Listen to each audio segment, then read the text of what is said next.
Pfizer signals time for COVID booster. FDA and CDC disagree for now. The COVID-19 pandemic hasn't diminished despite the number of vaccines available. The coronavirus even spawned a more dangerous variant, the Delta, first discovered in India. However, a vaccine manufacturer claims its vaccine is waning, which requires a third dose to optimize the protection level. Pfizer said Thursday that its COVID vaccine is found with diminishing immunity. It is now working on a booster dose and will soon publish data about it.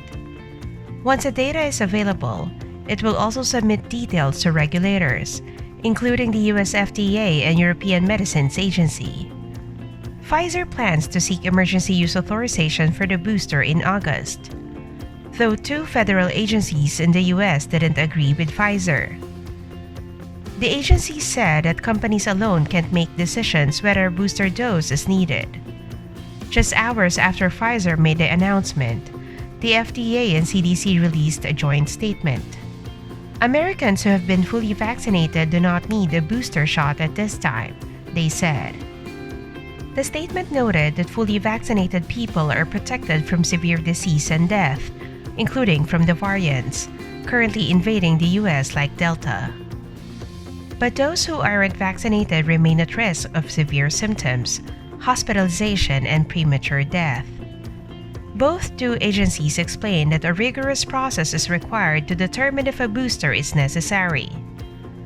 This process considers laboratory, clinical trial, and cohort data, yet not exclusively relying on those.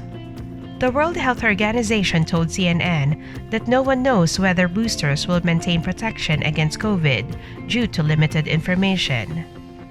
There is no concrete evidence yet on how long current doses will last.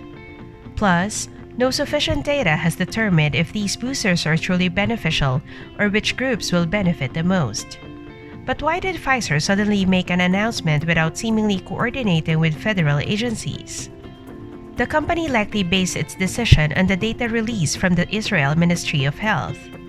That data suggested dwindling efficacy in preventing infection and symptomatic disease at 6 months after vaccination, while preventing severe disease remains high even at 6 months. The announcement can be a big deal worldwide. Not every nation has vaccinated at least 50% of its population. The booster dose may mean expanding protection among fully vaccinated, but may restrict access of those unvaccinated due to limited resources. Right now, the best approach is to have as many people fully vaccinated against COVID-19.